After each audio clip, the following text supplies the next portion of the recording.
नमस्कार महाराष्ट्रातील माझ्या सर्व अभियोग्यताधारक बंधू आणि भगिनींनो, सर्वांना श्री स्वामी समर्थ.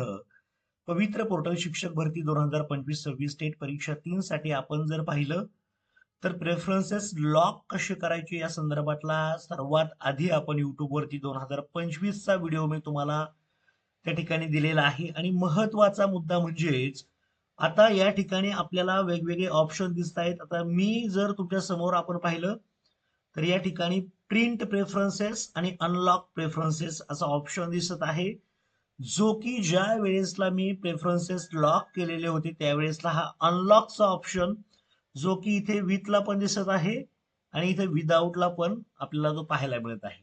ओके, तर आता मेन मुद्दा आपल्याला जो समजून घ्यायचा आहे तो आपण या ठिकाणी पाहणार आहोत, जेणेकरून इथे बघा, इथे आपण जर चेक केलं तर सिलेक्ट प्रेफरन्सेस हे आपल्याला विथ साठी आहे, पण आपल्याला जर अनलॉक करायचं असेल तर अनलॉक वरती क्लिक करा.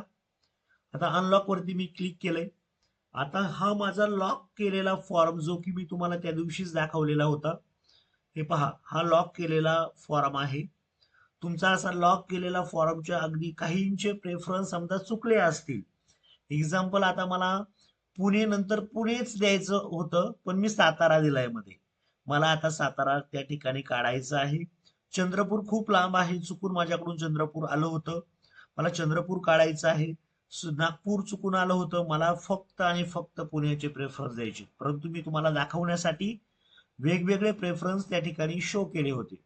आता मी मेन पॉइंटकडे येतोय की मला आता हे प्रेफरन्सेस अनलॉक करायचे आहेत.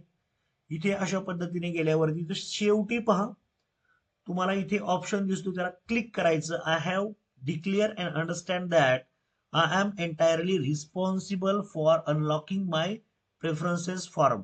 इथे अनलॉक म्हणायचं.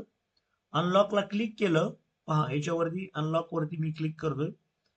अनलॉक वरती क्लिक केल्यावरती वरती आपल्याला ऑप्शन दिसतील. थोडस वेट करूया.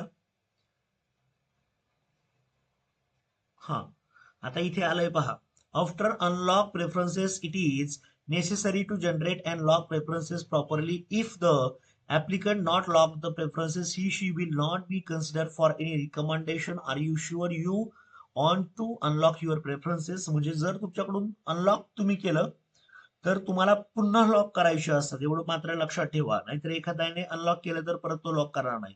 येस, मला लॉक करायचे आहेत.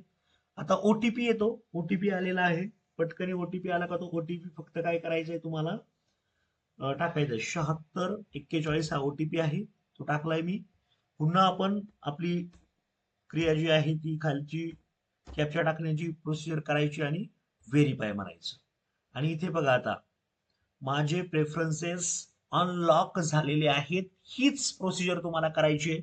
इथे पहा, पुन्हा सर्व जनरेट आलंय, सिलेक्ट प्रेफरन्सेस आलेला आहे, असाइन आलेला आहे, रिअरेंज आलेला आहे, लॉक आलेला आहे. म्हणजे प्रेफरन्सेस अनलॉक झालेले आहेत.